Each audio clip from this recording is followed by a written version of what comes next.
तर पहा, आज मी तुम्हाला झाडाचे महत्त्व काय आहे हे सांगत आहे। आणि झाडे जर जगली तर आपल्याला अन्न पाणी पुरवठा सगळं काही मिळू शकतं। म्हणूनच एक झाड लावणे हे सगळ्यात महत्त्वाचं काम आहे। म्हणूनच मी म्हणेन, झाडे लावा, झाडे जगवा। वृक्ष तोडीने निसर्ग हा म्हणून कोपला, जाणीव त्याची ठेवा। निसर्ग हा म्हणून कोपला, जाणीव त्याची ठेवा। त्यासाठीचा संदेश हा, झाडे लावा, झाडे जगवा। झाडे काय आहे? सगळ्यात जवळचा मित्र आहे झाड। ते आपल्याला काय काय देतात? ऑक्सिजन। सगळ्यात महत्त्वाचं काय म्हणजे ऑक्सिजन देत आहे।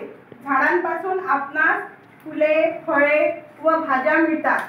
तसेच झाडांमुळे पाऊस पडतो। झाडांमुळे काय होते? सगळ्यात महत्त्वाचं म्हणजे पाऊस पडतो। आणि आपण काय करतो? वृक्षाची तोड करतो। वृक्षाची तोड करायची का झाडं लावायची? हा, 1876 आणि 1896 असे दोन मोठे दुष्काळ पडले होते ज्योतिराव आणि सावित्रीबाईंच्या काळामध्ये। सावित्रीबाईंनी सत्यशोधक समाजाच्या कार्यकर्त्यांसोबत गावोगाव फिरून दुष्काळग्रस्तांना मदत केली। त्या मदत करण्याचे काम करत होत्या। इतका भीषण दुष्काळ होता, प्यायला पाणी नाही, त्यांना जेवायला अन्न नाही, खूप रोगराई पसरली त्याच्यामुळे गावामध्ये। सावित्रीबाईंनी, ज्योतिरावांनी त्या दुष्काळग्रस्तांना खूप मदत केली। त्या नाले असे शुष्क व कोरडे ठणठणीत होऊन गेले होते। म्हणजे त्या काळामध्ये इतका भीषण दुष्काळ तेव्हा होता।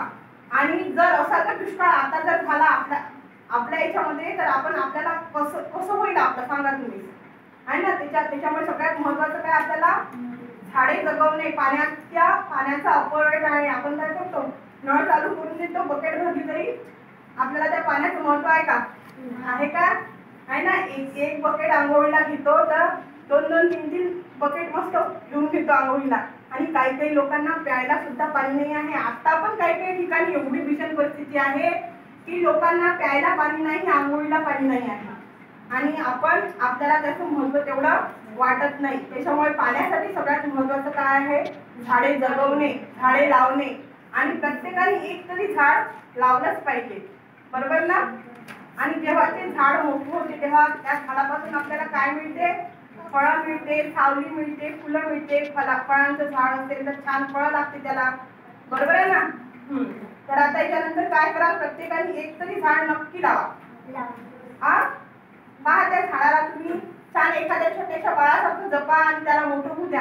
त्या झाडाचं तुम्हाला आपोआप कळायला लागेल, नाही माझं झाड मी लावलेलं पहा आज किती मोठं झालं, त्याला छान फळं आले। किंवा एखादं फुलाचं झाड असेल तर त्याला फुलं येईल, तेव्हा आपल्याला किती आनंद होईल ना? हा, तर मग याच्यानंतर काय करायचं? एक जरी झाड प्रत्येक उन्हाळ्यामध्ये लावा तुम्ही, ठीक आहे? हा, त्या काळात सुद्धा दुष्काळग्रस्तांना मदत व्हावी म्हणून दुष्काळ निवारण समित्या स्थापन केल्या होत्या।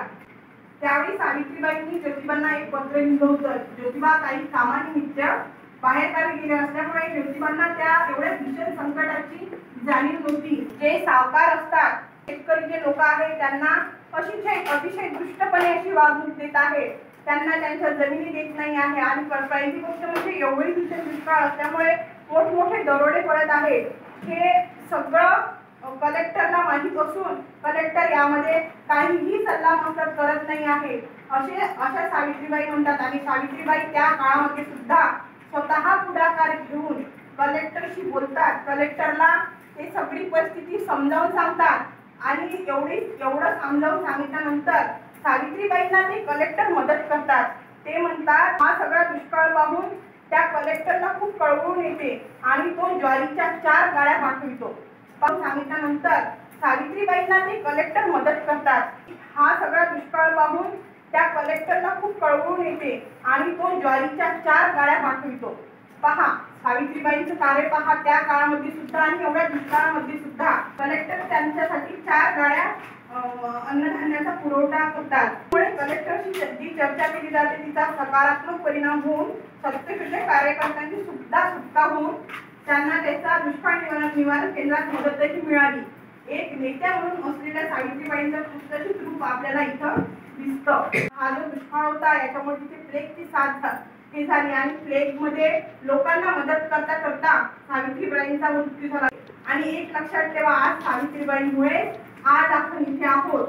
सावित्रीबाईंचं कार्य इतकं महान आहे आहे की जेवढं तुम्हाला सांगू तेवढं कमीच पडेल असं मला वाटतं. झाडांचे महत्त्व मी तुम्हाला